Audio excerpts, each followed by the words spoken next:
Chinese Communist Party leader Xi Jinping is in Moscow holding long talks with Vladimir Putin.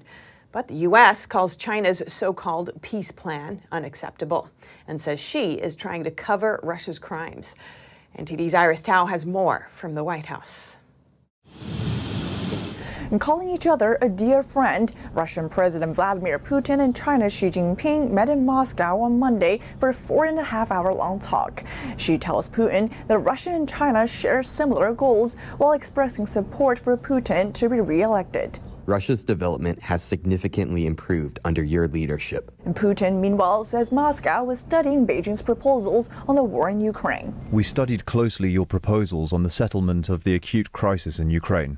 But while the Chinese Communist Party is billing the trip as a journey of friendship and peace, Western countries, including the U.S., are not buying that. The White House says it's concerned that China's so-called peace plan would help Russian troops stay in Ukraine. It basically freezes in place what Mr. Putin has been able to achieve on the ground inside Ukraine, and that's just unacceptable. And the U.S. Secretary of State says China is trying to provide cover for Russia, citing the fact that an International Criminal Court just issued an arrest warrant for Putin days ago. Instead of even condemning them, it would rather provide diplomatic cover for Russia to continue to commit those very crimes. And Secretary Blinken says the world should not be fooled.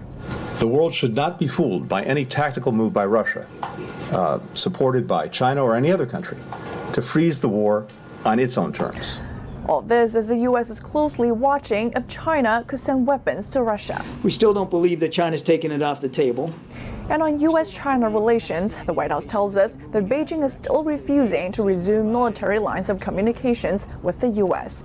But the White House says a visit to China by Secretary of State Antony Blinken and a call between President Biden and Xi are still in the cards. Reporting from the White House, Iris Tao, yen-NTD News.